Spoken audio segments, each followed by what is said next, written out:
कहते हैं कि जैसा आपका आगाज़ होता है अंजाम वैसा ही होता है। और बिल्कुल आज हमने अहिल्या में यही देखा कि आगाज़ भी खूबसूरत और अंजाम भी खूबसूरत। आज हमने पाया कि अहिल्या अहिल्या भोजन के लिए बहुत उतावली दिखाई दे रही है, मगर कहीं ना कहीं उसके अंदर दृढ़ निश्चय भी है कि हाँ, उसे व्रत पूरा करना है।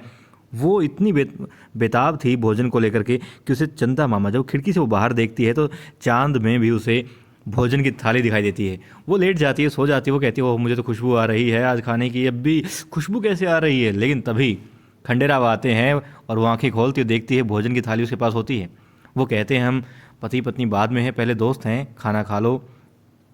उसके बाद में कोई खांसता है तो अहिल्या उसी तरफ देखती है और खंडेराव कहता है कि मैं बाहर जाता हूँ और तुम खा लेना।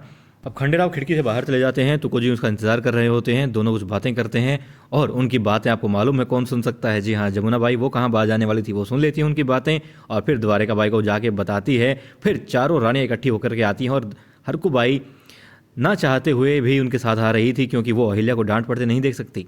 अब जाहिर सी बात है, जब बात बेटे की आती है या फिर बात संतान की आती है तो कोई भी माँ उग्र हो जाती है और आओ देखा ना ताओ बरस पड़ती है अहिल्या के ऊपर। गौतम बाई सरकार चुटकियाँ लेती हैं, मज़े लेती हैं द्वारिका बाई और जमुना। फूल के अंदर लड्डू तो दिखाई दे रहे थे अहिल्या को, मगर आंखों ही आंखों में जमुना और द्वारका बाई लड्डू खा रही होती हैं, खुश हो रही होती हैं अहिल्या पर डांट पड़ते हुए देख करके। मगर जाहिर सी बात है और हमें मालूम भी था कि अहिल्या इतनी कमज़ोर तो नहीं है। खूब सुनने के बाद में और जब बोलने की कोशिश करती है तो उसे फिर चुप करवा दिया जाता है। गौतम बाई साहब खूब फटकार लगाती है, उसके ऊपर खूब बदला लेती है, क्योंकि वो पीड़ा में होती है। संतान का दर्द वो महसूस कर रही होती है इस वक्त, क्योंकि जो भय होता है वो भी किसी दर्द से कम नहीं होता। और यहाँ पर गौतम बाई साहब तमाम तमाम उसके ऊपर गुस्सा निकालती है। गौतम बाई साहब उसको इतना कुछ सुनाती है, इतना कुछ कहती है, मगर अहिल्या सिर्फ रो रही होती है, कुछ नहीं कह पाती, क्योंकि वो सुनना ही नहीं चाहती थी और वो उसकी पढ़ाई बंद कर देती है। खंडेराव आते हैं, खंडेराव को कहा जाता है कि आप बीच में मत बोलिए खंडेराव, ये घरेलू मामला है, हम सास बहू का मामला है। तो खंडेराव वहाँ नहीं बोलते, मगर फिर खंडेराव वो थाली लाते हैं जो अहिल्या के लिए लेकर आए थे। उसमें अहिल्या ने कुछ नहीं खा रखा होता है। तब उनकी सासू बाई और खंडेराव की माँ देखकर हैरान हो जाती है। वो तो खुश होती है, पछतावा भी होता है कि हाँ मैंने क्या कर दिया, खाम खाम अहिल्या को डांट दिया। मगर दो औरतें, जी हाँ आप समझ गए, बल्कि तीन, दो की तो आपस में आंखें मिलती हैं और कहती हैं क्या कर बैठी हम, द्वारिका और जमुना बाई।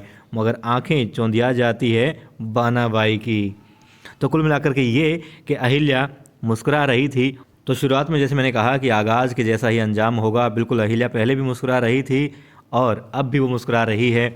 यहाँ तक कि गौतम बाई सरकार कहती हैं कि अहिल्या जब खाना खाई तो खंडेराव उसके सामने बैठेंगे, क्योंकि गौतम बाई और मल्हार राव होलकर के भी पहले फास्ट के अंदर, पहले व्रत में उन्होंने ऐसा ही किया था। और आप लोग मुझे बताइएगा कि आप लोगों में से किस किस ने ऐसा किया है।